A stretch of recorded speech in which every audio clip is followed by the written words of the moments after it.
माँ तो बस माँ ही होती है। कुसुम नेहा के लिए दूध लेने रसोई में गई थी। जब उसने कुसुम की चीख सुनते ही वह दौड़कर रसोई से घर में आई। वहां जाकर उसने जो देखा तो उसके पाँव के नीचे जमीन निकल गई। कुसुम के कपड़े में आग लग गई थी। निहाल भागकर कमरे में गया और तौलिया उसके ऊपर डालकर आग बुझाने की कोशिश करने लग गया। अब तक और लोग भी जमा हो गए थे।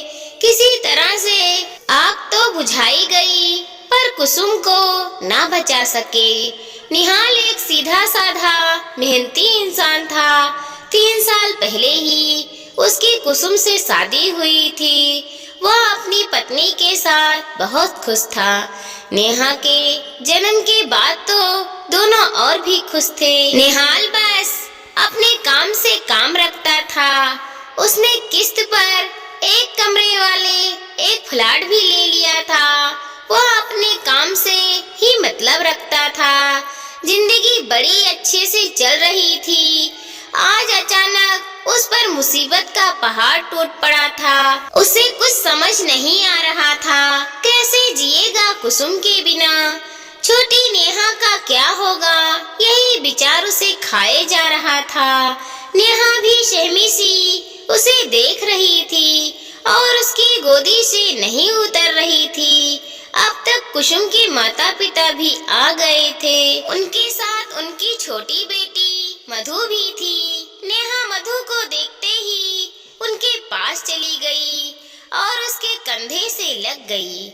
मधु नेहा को कमरे से बाहर ले गई और बहलाने की चेष्टा करने लगी। नेहा भी मधुर के साथ सहज हो गई थी। सांझ हो चुकी थी। कुसुम का अंतिम संस्कार हो चुका था। परिवार में सब लोग बैठे थे। सबके मन में एक ही बात थी, अब इस छोटी सी बच्ची का क्या होगा। कुसुम 5 बहनों में से सबसे छोटी थी। कुसुम के पिताजी की गांव में एक छोटी सी दुकान थी। कुसुम की मौत का उन्हें गहरा सदमा लगा था, पर अपने दिल को कड़क करके वो निहाल को दिलासा दे रहे थे। नेहा मधु की गोद में ही सो गई थी। अचानक कुसुम के पिताजी उठे और निहाल के पास आकर बैठ गए।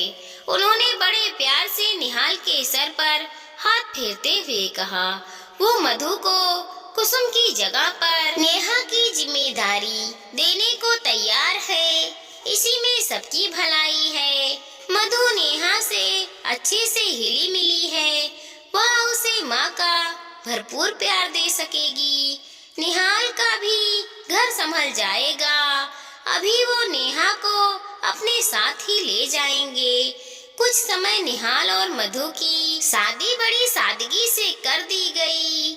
नेहा पहले से ही मधु से हिली मिली थी। वह जल्द ही साझा हो गई और उसे ही माँ समझने लगी। मधु की उम्र 20 वर्ष की थी। उन्होंने 12वीं कक्षा तक पढ़ाई की थी। वह बहुत ही सुशील कन्या थी। उसने निहाल की घर गृहस्थी को अच्छे से संभाल लिया था। समय तेजी से बढ़ता गया। नेहा को भी स्कूल में दाखिला करवा दिया था। अब वह तोतली बातों से घर भर को बहलाती रहती।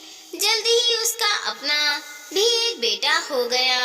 पर मधु के नेहा के प्रति प्यार में कोई कमी नहीं आई। वह उसे रोज स्कूल छोड़ने जाती और स्कूल से लेकर आती। उसकी हर जरूरतों का ध्यान रखती। एक दिन उसे निहाल ने बताया कि उसकी दूर की एक बुआ जी जो हरिद्वार में रहती थी, उनसे मिलने आ रही है। उन्हें निहाल के साथ हुए हादसे के बारे में कुछ भी पता नहीं था। मधु ने यह सुनते तो कुछ सहम सी गई कि न जाने क्या करेंगी, कैसे व्यवहार करेंगी। उसे कुसुम की जगह पर देखकर पता नहीं बच्चों के सामने ही कुछ ना कह दे। इस उपहार में साझा हो गई। उसने जल्दी से घर का काम निपटाया और और रात के खाने में जुट गई। साझा हो चुकी थी। दरवाजे की घंटी सुना, उसका दिल जोर से धड़कने लगा।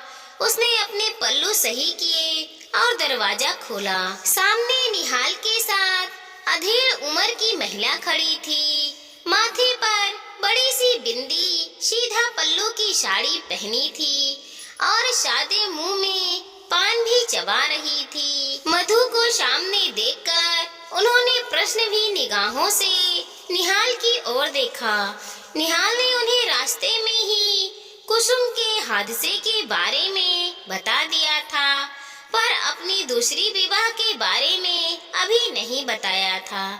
जब मधु ने उनके पैर छुए तो वह उनसे बोले, बुआ जी, यह मधु है, मेरी पत्नी, और ये रहे आपके पोता पोती।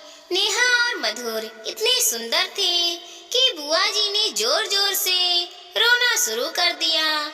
उन्होंने नेहा को गोदी में उठा लिया और जोर जोर से कहने लगी, हाय रे नियत, ऐसी छोटी सी बच्ची को सौतेली माँ को सौंप दिया। हे भगवान, अब क्या होगा इस बच्ची का।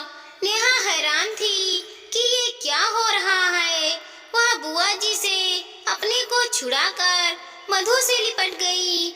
निहाल ने उन्हें बहुत समझाने की कोशिश की, पर वो शांत ही नहीं हो रही थी। निहाल उन्हें किसी तरह से शांत कर कमरे में ले गया था। बच्चे भी सहमे हुए थे। आखिर नेहा मधु से पूछने लगी, माँ, सौतेली माँ क्या होती है? मधु ने उसे सीने से लगा लिया और बेतहासा चूमते हुए कहने लगी, माँ बस माँ ही होती है, जैसे मैं हूँ तुम्हारी माँ। दोस्तों, हमारी इस छोटी सी कहानी को लाइक करें, शेयर करें और सब्सक्राइब करें। साथ ही साथ मिलते हैं अगले वीडियो के साथ। तब तक के लिए धन्यवाद दोस्तों।